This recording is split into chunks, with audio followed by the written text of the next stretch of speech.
ಬಾರಿಸೋದು ಕಲ್ತ್ಕೊಳ್ಳಿ.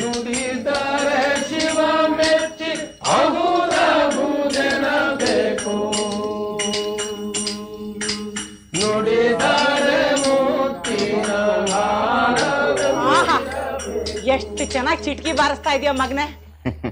ಅಷ್ಟೇ ಯಾಕೆ, ಹಣೆಗೆ 3 ನಾಮ ಹಾಕೊಂಡು ಹೆಗ್ಲಿಗೆ ಜೋಳಿಗೆ ಹಾಕೊಂಡು ಆ ಸನ್ಯಾಸಿ ಜೊತೆ ತಿರ್ಪೆ ಎತ್ತು ಕೊಟ್ಬಿಡು.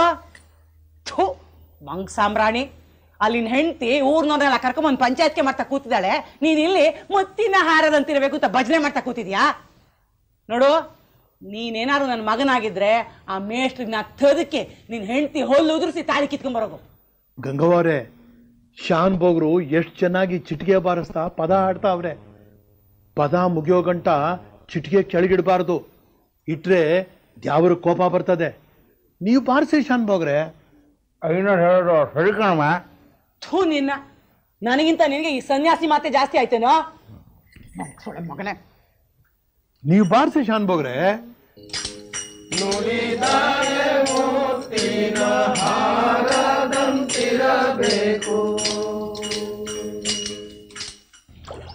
ಗಂಗಾಧರನೇ ಗೌರೀಧರನೇ ನಂದಿವಾಹನನೇ ಕರುಣಾಕರನೇ ಮೂರ್ತಿಲಿಂಗನೇ ನಿನ್ನ ನಂಬಿದೆವೋ,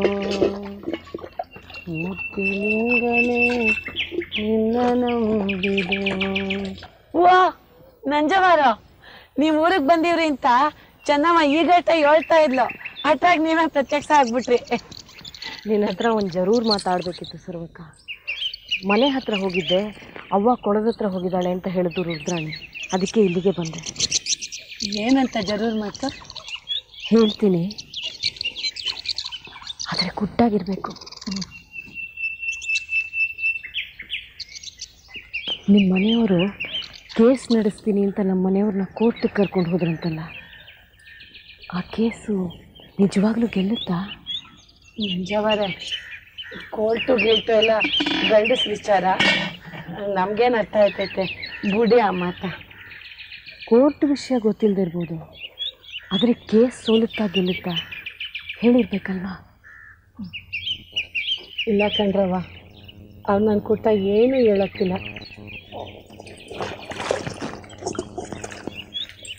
ಸರ್ವಕ್ಕ, ನೀನು ನನಗೆ ಅಕ್ಕ ಇದ್ದ ಹಾಗೆ. ಈ ವಿಷಯದಲ್ಲಿ ನೀನು ಈಗ ಗುಟ್ಟು ಮಾಡಿದ್ರೆ ನನ್ನ ಸಂಸಾರ ಹಾಳಾಗುತ್ತೆ. ಅದು ಸರಿನಾ? ನೀನೇ ಹೇಳು.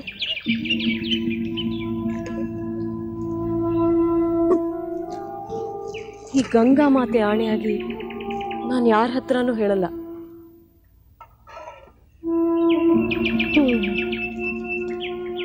ನಮ್ಮ ಮನೆಯವ್ರ ಲಾಯರ್ಗಿರಿ ನಂಬಿ ಯಾರಾನೂ ಉದ್ಧಾರ ಆಗವ್ರ? ಇನ್ನೊಂದಪ್ಪ ಹಿಂಗೆ ಆ ಒಡೆಯರಲ್ಲಿ ನಿಂಗನ ಮನೆ ಜಗಳ ತೀರಿಸ್ತೀನಿ, ಕೋರ್ಟಲ್ಲಿ ನಿನ್ನೇ ಗೆಲ್ಲಿಸ್ತೀನಿ ಅಂತ ಹೇಳಿ ಅವನು ತಾವ ದುಡ್ಡು ತಗೊಂಡು ಕೋರ್ಟ್ಗೆ ಹೋಗ್ಲಿಲ್ವಂತೆ. ಹಂಗ ಮನೆ ಬಂದು ಏನೆಲ್ಲ ಬೈದು ಶಾಪ ಹಾಕೋದ. ಈ ವಿಚಾರ ಊರ್ನಾಗ ಎಲ್ರಿಗೂ ಗೊತ್ತಿರೋದೇ ಅಲ್ವಾ? ದುಡ್ಡು ತಗೊಂಡ್ಮೇಲೆ ರೇವಣ್ಣವ್ರು ಕೋರ್ಟ್ಗೆ ಯಾಕೆ ಹೋಗಲೇ ಇಲ್ಲ? ಅಯ್ಯ, ಕೇಸ್ ಗೆಲ್ಲಿಸ್ಕೊಡ್ಬೇಕು ಅನ್ನೋ ಯೋಚನೆ ಅವ್ರಿಗೆಲ್ಲ ಐತೆ. ನಮ್ಮ ಮನೆಯವ್ರಿಗೆ ಈ ಸ್ಪೀಚ್ ಹೋಗಿ ಸಾನ ಐತೆ, ಅದಕ್ಕೆ ದುಡ್ಡು ಬೇಕು, ಏನು ಕೆಲಸ ಬೇಕಾದ್ರೂ ಮಾಡ್ತಾರೆ. ಹಂಗೆ ದುಡ್ಡು ಕಳ್ಕೊತಾರೆ. ಆಮೇಲೆ ಇನ್ನೊಂದು ಕೇಸ್ ಹುಡ್ಕೊಂಡು ಹೋಯ್ತಾರೆ. ನಮ್ಮ ಕೇಸ್ ಹಿಡಿದದ್ದು ಅದಕ್ಕೆ ಅಂತೀರಾ? ನಮ್ಮ ಮನೆಯವ್ರಿಗೆ ಇದನ್ನು ಹೇಳಿದ್ರು ಅರ್ಥ ಮಾಡ್ಕೊಳ್ಳಲ್ಲ. ಗಾಳಿ ಹಾಕಿದ್ರೆ ಊದ್ಕೊಳ್ಳೋ ಸ್ವಭಾವ ಅವ್ರದ್ದು. ನಂದು ನಿಮ್ಮದು ಒಂದೇ ಹಣೆ ಬರೋವು. ನಮ್ಮನೆಯವ್ರಿಗೆ ಮನೆ ಮುರಿಯೋ ಬುದ್ಧಿ, ನಿಮ್ಮನೆಯವ್ರಿಗೆ ಬುದ್ಧಿನೇ ಇಲ್ಲ. ಒಟ್ಟಿನಾಗೆ ನನಗೂ ಸುಖ ಇಲ್ಲ, ನಿಮಗೂ ಸುಖ ಇಲ್ಲ.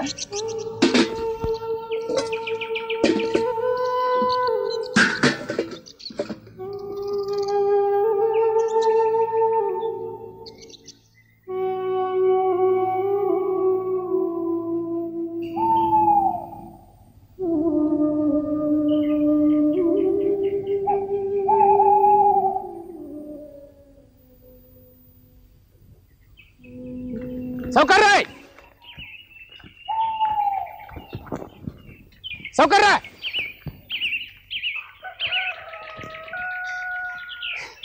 ಏನ್ ಸಾವ್ಕಾರ ನಾನು ಅಷ್ಟು ದೂರದಿಂದ ಕೂಗ್ತಾ ಇದ್ದೀನಿ ನೀವು ಒಂದ್ಸಲ ತಿರುಗಿ ನೋಡ್ಲಿಲ್ಲ. ಎಂದೋ ಆಲೋಚನೆ ಮಾಡ್ಕೊಂಡು ಬರ್ತಾ ಇತ್ತು, ಅದಕ್ಕೆ ಗೊತ್ತಾಗಿಲ್ಲ ಎಂದ ವಿಷಯ. ಅದು ಹಾಗೆಲ್ಲ ಮಾತಾಡೋ ವಿಷಯ ಅಲ್ಲ, ಅಲ್ಲಿ ಕಟ್ಟೆ ಮೇಲೆ ಕೂತ್ಕೊಂಡು ಮಾತಾಡೋಣ ಬನ್ನಿ. ಅಯ್ಯೋ ಹಂಗನೆ ಮಾತಾಡ್ತಾ ಕೂತ್ಕೊಂಡ್ರೆ ಮೋಟರ್ ಬಸ್ ತಪ್ಪೋಗುತ್ತೆ. ಚಟ ಬೇಗ ಬೇಗ ಪಾರ.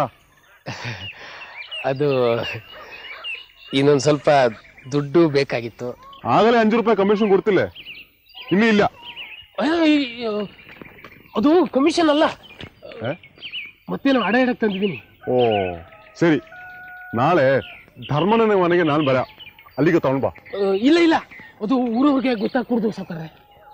ಓ ಹಂಗನೆಯೋ, ಎಂತ ತಂದಿದ್ದೆ ಬೇಗ ಬೇಗ ತೋರ್ಸು.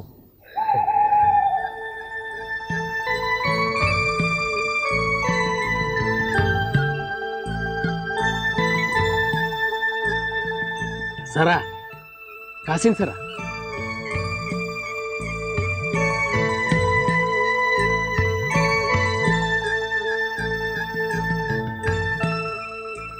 ಅಪ್ಪಂಜೇಟ, ಇದು ತುಂಬಾ ಬೆಲೆ ಒಳ್ಳೆ. ಇಂದ ಒಳ್ಳೆ ಒಡವೆ ಯಾಕೆ ಗಿರಿಬಿಡುತ್ತೆ ನಿಂದು? ಅದೇ ಕೋರ್ಟ್ ಕೆಲ್ಸಕ್ಕೆ. ಅದಕ್ಕೆ ಇನ್ನೂ ದುಡ್ಡು ಬೇಕಾ? ಮೊನ್ನೆ ಕಿವಿ ಜುಮ್ಕೆ ಗಿರಿವಿ ಇಟ್ಟು 150 ರೂಪಾಯಿ ಕೊಂಡ್ಬೋಯಲ್ಲೋ. ಸಾವ್ಕಾರ್ರೆ, ನಿಮ್ಮ ಹತ್ರ ಏನು ಗೊತ್ತು?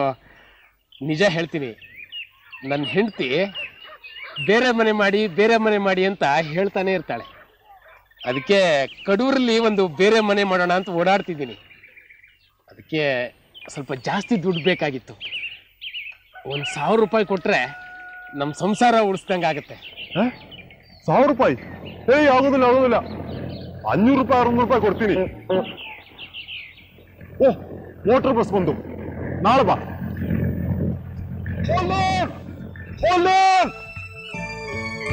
ಸಾವ್ಕಾರ,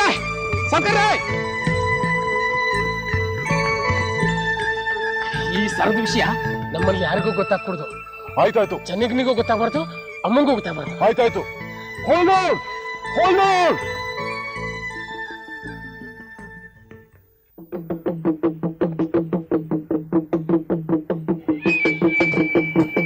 ಚೆನ್ನಿಗಪ್ಪ, ನೀವ್ ಯಾಕೆ ಇಲ್ಲಿ ಸುಮ್ಮನೆ ಕೂತ್ಕೊಂತೀರಾ? ನಾ ಒಂದಪ್ಪ ಹೇಳಿದ್ಮೇಲೆ ಮುಗೀತು. ಸಾಲ ಕೊಡಕ್ಕಿಲ್ಲ ಅಂದ್ರೆ ಕೊಡಕ್ಕಿಲ್ಲ. ನೋಡಿ, ಓದ್ ಬೇಸ್ವಾರ 10 ರೂಪಾಯಿ ತಕೊಂಡ್ರಿ, ಅದ್ರ ಹಿಂದಿನ ತಿಂಗಳು 15 ರೂಪಾಯಿ ತಕೊಂಡ್ರಿ, ಮಾರಮ್ಮನ ಜಾತ್ರೆ ದಿನ 20 ರೂಪಾಯಿ ಇಸ್ಕೊಂಡ್ರಿ. ನೀವೇ ನೋಡ್ಕೊಳ್ಳಿ ನಿಮ್ ಸಾಲ ಏಟಾಗಿದೆ ಅಂತ. ಈ ವಾರ ತೀರ್ ಬರುತ್ತೆ, ಮುಂದಿನ ವಾರ ಬರುತ್ತೆ ಅಂತ ಹೇಳಿ 4 ತಿಂಗಳಾತು. ನಿಮ್ ಕೋರ್ಟ್ ಯಾರ ಮುಗಿಯಂಗಿಲ್ಲ, ನಾನು ಸಾಲ ತೀರಂಗಿಲ್ಲ. ಇದು ಕಡೆ ಸರ್ತಿ ಅಂತ 10 ರೂಪಾಯಿ ಕೊಟ್ಬಿಡ. ಆಗಲ್ಲ ಕಣಯ್ಯ. ಓಕಲೆ 5 ರೂಪಾಯಿ. ಹಾ, ಇದೇನ 5 ರೂಪಾಯಿ ಕೊಡಲ್ಲ ಅಂತೀಯಲ್ಲ? ಕೋರ್ಟ್ ತೀರ್ಪು ಬರ್ಲಿ, ಆ ಪಟಾಲ ತಪ್ಪದಂಡ ಕಟ್ಟಿದ ಕೂಡ್ಲೆ ನೀನ್ ದುಡ್ಡು ಬಡ್ಡಿ ಸಮೇತ ವಾಪಸ್. ಆಥೋ, ಒಳ್ಳೆ ಜಿಗ್ನೆ ಸಾವಾಸ ಆತಪ್ಪ ನಿಂದು. ತಕ, 1 ವಾರ ಅಷ್ಟೇ.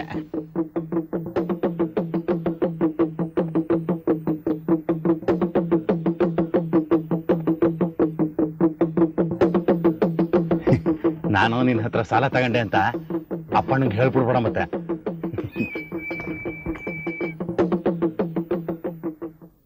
ಯಶೋದೆ ನಿನ್ನ ಕಂದಗೆ ಯೇಸು ರೂಪವೇ, ಶಿಶುವಲ್ಲ ನಿನ್ನ ಕೃಷ್ಣ ಜಗತ್ಪತಿಯೇ. ಯಶೋದೆ ನಿನ್ನ ಕಂದಗೆ ಯೇಸು ರೂಪವೇ.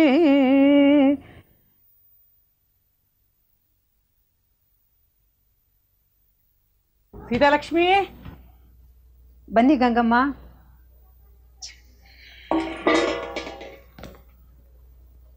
ಚೆನ್ನಾಗಿದ್ಯಾ?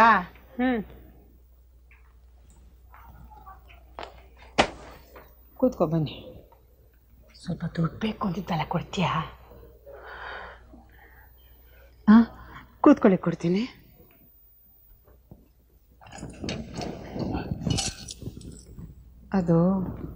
ಅದು ಇಷ್ಟೇ ಕೂಡ್ಸಕ್ಕಾಗಿದ್ದು.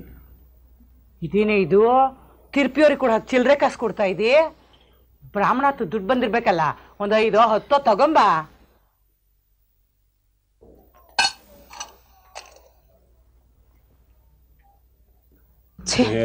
ಈ ಗಂಗಮ್ಮನಿಂದ ನಮ್ ಜೀವದ ನೆಮ್ಮದಿನೇ ಇಲ್ಲ. ಏನಾಯ್ತೆ? ಇನ್ನೇನ್ರಿ ಆಗ್ಬೇಕು? ಯಾವ ಕೋರ್ಟ್ ಕೇಸಿಗೆ ಹೋಗ್ಬೇಕಾದ್ರೂ 2 ರೂಪಾಯಿ ಕೊಡು, 1 ರೂಪಾಯಿ ಕೊಡು, 3 ರೂಪಾಯಿ ಕೊಡು ಅಂತ ಸುಮ್ಮನೆ ಪೀಡಿಸ್ತಾನೆ ಇರ್ತಾಳಪ್ಪ. ನನಗಂತೂ ಸೇರಿಸಿಟ್ಟಿರೋ ದಕ್ಷಿಣ ದುಡ್ಡೆಲ್ಲ ಕೊಟ್ಟು ಕೊಟ್ಟು ಸಾಕಾಗೋಯ್ತು. ನೀನೇ ಕೊಡ್ಬೇಕಾಗಿತ್ತು, ಇಲ್ಲ ಅನ್ಬೇಕಾಗಿತ್ತು. ಇಲ್ಲ ಅಂತ ಹೇಳಿದ್ರೆ ಸುಮ್ಮನೆ ಹೋಗೋ ಜೀವನ ಅದು. ಹಿಡಿಶಾಪ ಹಾಕತ್ತೆ ಮುಂಡೆದು. ತಗೊಳ್ಳಿ.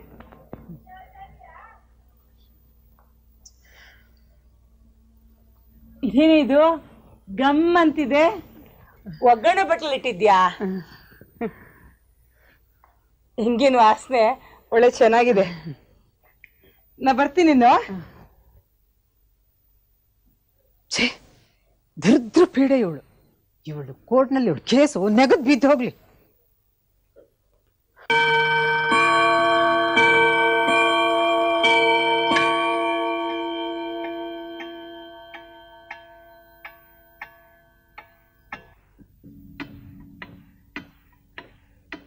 ಪದವುಲೆ ಸಲ ಕೋರ್ಟಿಗೆ ಬಂದಾಗ ಇವು ಇನ್ನೇ ಚರ್ಚ್ ಚಿನ್ಕೊಂಡ್ಬಿಟ್ಟಿದ್ದೆ.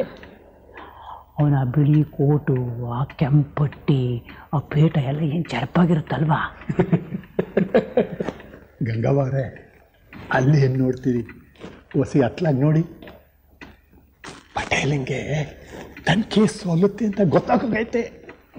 ಮುಖ ಸುಟ್ಟು ಬದನೇಕಾಯಿ ಹೆಂಗೆ ಮಾಡ್ಕೊಂಡು ಕುಂತವನೇ. ಗಂಗವ್ವ ಅವ್ರಿಗೆ ಈ ಊರಾಗ ಯಾರೂ ಸಹಾಯ ಮಾಡೋರಿಲ್ಲ ಅಂತ ಆ ಪಟೇಲ ಬೋವಾರಾಡ್ತಾ ಇದ್ದ. ನಮ್ಮ ಲಾಯರಿ ಎಂಥವರು ಅಂತ ಈಗ ಅವನಿಗೆ ಗೊತ್ತಾಗೈತೆ. ನಮ್ಮ ಲಾಯರಿಗಳು ಹಾಕಿಲ್ಲ ಪಾಯಿಂಟ್ಗೆ ಜಡ್ಜಿಗಳೇ ಬೆರಗಾಕ್ಬಿಟ್ರು. ಅವ್ರಿಗೆ ಹೆಂಗೆ ಹೇಳ್ಬೇಕು, ಏನೇನು ಹೇಳಬೇಕು ಅನ್ನೋದನ್ನ ನಾನೇ ಹೇಳ್ಕೊಟ್ಟಿದ್ದೇನೆ.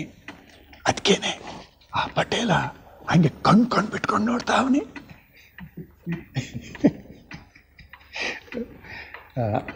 ಇದು ಗಂಗವ್ವ ಅವರೇ, ನಮ್ಮ ಲಾಯರಿಗೆ ಕೊಡೋಕ್ಕೆ ದುಡ್ಡು ತಂದಿದ್ದೀರಾ? 800 ರೂಪಾಯಿನು. ಕೊಡಿ, ಇತ್ಲಾಗೆ ಕೊಟ್ಬಿಟ್ಟು ಬಂದ್ಬಿಡ್ತೀನಿ. ಯಾಕೆ ಆಮೇಲೆ ಕೊಟ್ರಾಗಲ್ವೇ? ಅಯ್ಯಯ್ಯೋ, ಎಲ್ಲರ ಎದುರು ನಾವು ನಮ್ಮ ಲಾಯರಿ ದುಡ್ಡು ತಗೊಳಕ್ಕಿಲ್ಲ. ತೀರ್ಪಿಗೆ ಮುಂಚೆನೇ ಕೊಟ್ಟರೆ ಅವ್ರಿಗೂ ಖುಷಿ ಆಗ್ತೈತೆ. ಅದಕ್ಕೆ ಕೊಡಿ, ಕೊಟ್ಬಿಟ್ಟು ಬಂದ್ಬಿಡ್ತೀನಿ. ಕೊಡ್ಲೇನಾ?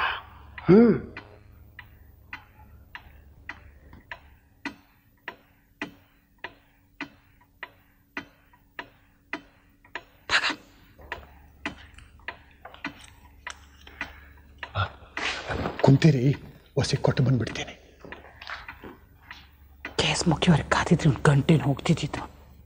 ಆಗಲೇ ಕಿತ್ಕೊಂಡು ಹೋಗ್ಬಿಟ್ಟ. Court in order.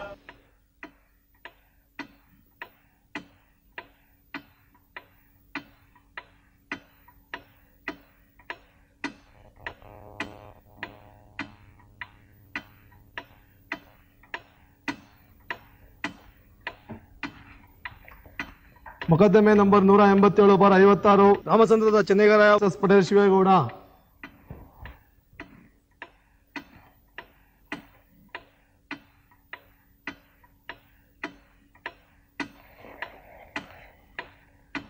ಈ ಮೊಕದ್ದಮೆಯಲ್ಲಿ ಮುಖ್ಯ ದಾಖಲೆಯಾದ ಸಾಲದ ಪತ್ರವನ್ನು ಪರಿಶೀಲಿಸಿ ನೋಡಿದ ನಂತರ ನ್ಯಾಯಾಲಯವು ವಾದಿಗಳ ಆಪಾದನೆಯಲ್ಲಿ ಸತ್ಯಾಂಶ ಇಲ್ಲವೆಂಬ ನಿರ್ಧಾರಕ್ಕೆ ಬಂದಿದೆ. ಶಿವೇಗೌಡನಿಗೆ ಗಂಗಮ್ಮನು ತೋಟವನ್ನು ಖರೀದಿಗೆ ಕೊಟ್ಟಿಲ್ಲ. ಅದರ ಬದಲು ತೋಟವನ್ನು ಆಧಾರ ಮಾಡಿ ಸಾಲ ತೆಗೆದುಕೊಂಡಿರುವುದು ಸಾಬೀತಾಗುತ್ತದೆ. ಆದ್ದರಿಂದ ಈ ಮೊಕದ್ದಮೆಯನ್ನು ನ್ಯಾಯಾಲಯವು ವಜಾ ಮಾಡಿ ಸುಳ್ಳು ಆಪಾದನೆ ಮಾಡಿದ ಗಂಗಮ್ಮ ತಾನು ಮಾಡಿರುವ ತಪ್ಪಿಗೆ ಶಿಕ್ಷೆಯಾಗಿ ಶಿವೇಗೌಡನ ನ್ಯಾಯಾಲಯದ ಖರ್ಚಾದ 1,000 ರೂಪಾಯಿಗಳನ್ನು ಈ ನ್ಯಾಯಾಲಯದಲ್ಲಿ ಸಲ್ಲಿಸಬೇಕೆಂದು ತೀರ್ಪು ಕೊಡುತ್ತದೆ. ಇದೇ ಸಾಲಪತ್ರದ ಆಧಾರದ ಮೇಲೆ ಶಿವೇಗೌಡನು ತನಗೆ ಬರಬೇಕಾದ ಸಾಲವನ್ನು ಕೊಡಿಸಬೇಕೆಂದು ಹೂಡಿರುವ ದಾವೆಗೆ ಸಂಬಂಧಪಟ್ಟಂತೆ ಗಂಗಮ್ಮನು ತಾನು ತೆಗೆದುಕೊಂಡಿರುವ ಸಾಲಕ್ಕೆ 12 ವರ್ಷದ ಬಡ್ಡಿ ಸೇರಿಸಿ ಒಟ್ಟು 8,500 ರೂಪಾಯಿಗಳನ್ನು ಇನ್ನು 45 ದಿವಸಗಳಲ್ಲಿ ನ್ಯಾಯಾಲಯದಲ್ಲಿ ಸಲ್ಲಿಸಬೇಕೆಂದು, ಒಂದು ವೇಳೆ ಗಂಗಮ್ಮನು ಹಾಗೆ ಮಾಡದೇ ಹೋದ ಪಕ್ಷದಲ್ಲಿ ನ್ಯಾಯಾಲಯವು ಸೂಕ್ತ ಕಾನೂನು ಕ್ರಮವನ್ನು ತೆಗೆದುಕೊಳ್ಳುವುದೆಂದು ತೀರ್ಪು ಕೊಡುತ್ತದೆ.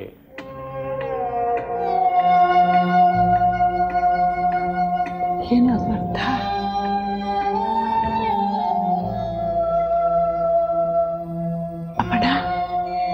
ಹಂಗಂದ್ರೆ ಅಂದ್ರೆ ನಾವು ಸೋತ್ವಿ ಅಂತ ಲೆಕ್ಕ.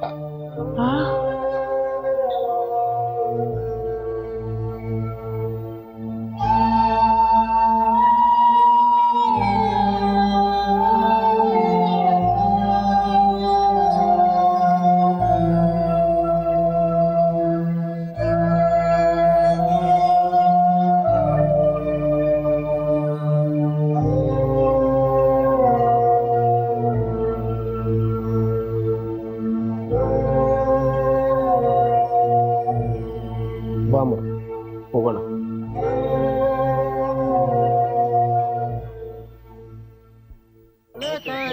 ಕಳೆಕಾಯಿ ಗರ್ಮ ಗರ್ಮ ಕಳೆಕಾಯಿ ಕಳೆಕಾಯಿ.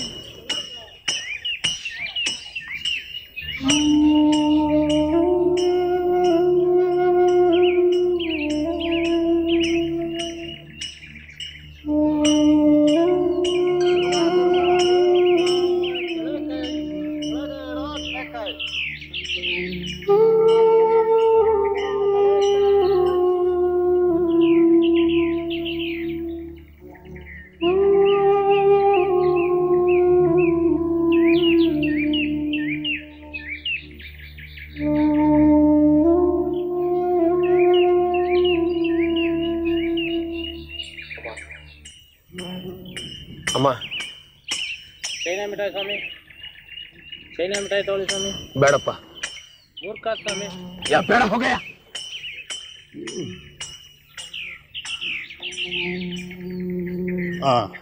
ನಿಮ್ಗೆ ತೀರ್ಪಿನ ಕಾಪಿ ಬೇಕಿತ್ತಾ? ಅಯ್ಯೋ, ಆ ತೀರ್ಪಿನ ಕಾಪಿ ತಗೊಂಡು ನಾವು ಏನ್ ಮಾಡೋದು ಲೈರಿ ಸಾಹೇಬ್ರೆ? ಆ ರೇವಣ್ಣ ಬೇರೆ ನೀವೇ ಕೇಸ್ ಗೆಲ್ಲೋದು ಅಂತ ಮೂಗಿಗೆ ತುಪ್ಪ ಸವರಿದ್ನಲ್ಲ. ಅವನೆಂತ ಜಡ್ಜಿನೇ, ಜಡ್ಜಿ ಅಂತೆ ಜಡ್ಜಿ. ಈ ಹುಚ್ಚುಪುಂಡ ಕಷ್ಟ ಅವನಿಗೇನು ಗೊತ್ತಾಗ್ಬೇಕು? ನಂದೇ ತಪ್ಪು ಅಂತ ಅವನ ಹೆಂಡತಿ ಬಳೆ ಕುಕ್ಕೋಗ. ಹಾಗೆಲ್ಲ ಭಯಬಾರ್ದಮ್ಮ ಜಡ್ಜಿಗಳನ್ನ, ಅದು ಅಫೆನ್ಸ್ ಆಗುತ್ತೆ, ನಿಮ್ಮನ್ನ ಜೈಲ್ಗೂ ಹಾಕ್ಬೋದು. ನನ್ನ ಕಷ್ಟ ಏನು ಅಂತ ನೀವಾದ್ರೂ ಅರ್ಥ ಮಾಡ್ಕೊಳ್ಳಿ ಲಾರಿ ಸಾಹೇಬ್ರೆ. 2 ತಿಂಗಳಲ್ಲಿ ಕೇಸ್ ಮುಗಿಯುತ್ತೆ ಎಂದಿದ್ರಿ, ವರ್ಷದ ತನಕ ಎಳೆದಿದೆ. 1,000 ರೂಪಾಯಿ ಖರ್ಚಾಗುತ್ತೆ ಎಂದಿದ್ದ ಆ ಮನೆ ಹಾಳು ರೇವಣ್ಣ. ಆದ್ರೆ 2ರಷ್ಟು ಖರ್ಚಾಯ್ತು. ಇಷ್ಟಾದ್ಮೇಲೂ ನಾವೇ ಸೋತ್ವಿ ಅಂದ್ರೆ ಸಿಟ್ಟು ಬರುತ್ತೋ ಇಲ್ವಾ ಹೇಳಿ? ನೋಡಿ ತಾಯಿ, ನಮ್ಮ ಲಾಯರ್ಗಳ ಡಿಕ್ಷನರಿನಲ್ಲಿ ಸೋಲು ಅನ್ನೋ ಶಬ್ದ ಇರೋದೇ ಇಲ್ಲ. ಈ ಕೋರ್ಟಲ್ಲಿ ನ್ಯಾಯ ಸಿಗ್ಲಿಲ್ವಲ್ಲ, ನಾವು ಬೇರೆ ಕೋರ್ಟಿಗೆ ಹೋಗೋಣ. ಬೇರೆ ಕೋರ್ಟ್ಗೆ ಅಂದ್ರೆ ಮೇಲಕ್ಕೆ. ಆ ಮೇಲಕ್ಕ? ಮೇಲಕ್ಕೆ ಅಂದ್ರೆ ಮೇಲಿನ ಕೋರ್ಟ್ಗೆ, ತುಮಕೂರು ಕೋರ್ಟ್ಗೆ ಅಪೀಲ್ ಹೋಗ್ಬೋದು. ಅದಕ್ಕೆ ಇನ್ ಸ್ವಲ್ಪ ಖರ್ಚಾಗ್ಬೋದು ಅಷ್ಟೇ. ಇನ್ನೂ ಖರ್ಚು ಬರುತ್ತಾ? ಇಲ್ಲದಾಗೆ ಅಲ್ಲೂ ನಮಗ್ ನಾಮ ಬೀಳಲ್ಲ ಅಂತ ಹೇಗೆ ಹೇಳ್ತೀರಿ? ಅಲ್ಲೂ ನ್ಯಾಯ ಸಿಗ್ಲಿಲ್ಲ ಅಂದ್ರೆ ಅದ್ರ ಮೇಲಿನ ಕೋರ್ಟಿಗೆ ಹೋಗ್ಬೋದು. ಹಾಗೆ ಮೇಲ್ಮೇಲೆ ಹೋಗ್ತಾ ಇರ್ಬೋದು. ಬೇಡಪ್ಪ ಬೇಡ, ಮೇಲಕ್ಕೆ ಹೋಗೋದು ಬೇಡ, ಕೆಳಕ್ ಬರೋದು ಬೇಡ. ನನ್ನ ಹತ್ರ ಏನು ದುಡ್ಡಿಲ್ಲ. ನಡೀರೋ. ಅಮ್ಮ, ಲಾಯರ್ ಸಾಹೇಬ್ರು ಹೇಳ್ತಾ ಇರೋದು ಸರಿಯಾಗಿದೆ ಕಣಮ್ಮ. ಅಮ್ಮ, ಒಂದ್ಸರ್ತಿ ತುಮಕೂರು ಕೋರ್ಟ್ಗೂ ಹೋಗಿ ಬಂದ್ಬಿಡೋಣ ಕಣಮ್ಮ. ಯಾಕಪ್ಪ? ತುಮಕೂರು ಹೋಟ್ಲಲ್ಲಿ ತಿಪ್ಟೂರ್ಗಿಂತ ಮಸಾಲೆ ದೋಸೆ ಚೆನ್ನಾಗಿರುತ್ತಾ? ಈಗಾಗಿರೋ ಮಂಗಳಾರತಿ ಸಾಲದ? ನಡಿ. ಶಾನ್ಭೋಗ್ರೆ, ಶಾನ್ಭೋಗ್ರೆ, ನನ್ನ ಫೀಸು 150 ರೂಪಾಯಿ ಬಾಕಿ ಇದೆಯಲ್ಲ. ಬಾಕಿ? ಹೌದು. ಬಾಕಿನಾ? ಹೌದು ತಾಯಿ. ನಿಮಗೆ ಕೊಡೋಕ್ಕೆ ಅಂತ ರೇವಣ್ಣ ಆಗ್ಲೇ ದುಡ್ಡೆಲ್ಲ ಇಸ್ಕೊಂಡು ಹೋದ್ಮೇಲ? ಇಲ್ಲ ತಾಯಿ, ಆ ದುಡ್ಡು ನನಗೆ ಬಂದಿಲ್ಲ. ದೇವ್ರಾಣೆ ಕೊಟ್ಟಿದ್ದೀನಿಲ್ಲ ಐ ಸಾಹೇಬ್ರೆ. ಇಲ್ಲ ತಾಯಿ, ಬಂದಿಲ್ಲ ಅಂತ ಹೇಳ್ತೀನಲ್ಲ.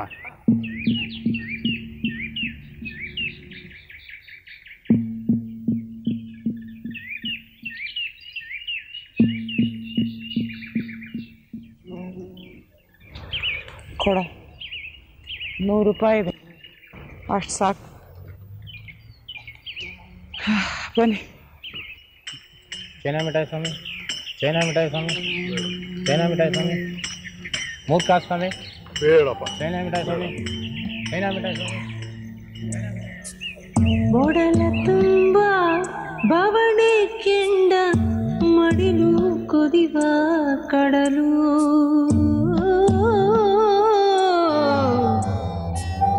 ದಿನವೂ ಪ್ರಶ್ನೆ ಮೇಲೆ ಪ್ರಶ್ನೆ ಎರಗಿ ಸಿಡಿವ ಸಿಡಿಲು.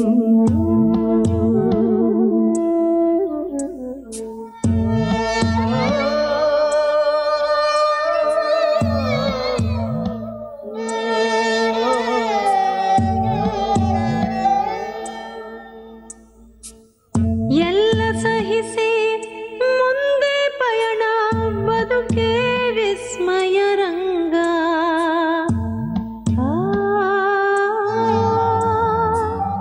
ಎಲ್ಲೋ ಅಡಗಿ ಕುಳಿತ ಬಾಣ, ಇರವು ವಿಷಮ ಸಂಗ.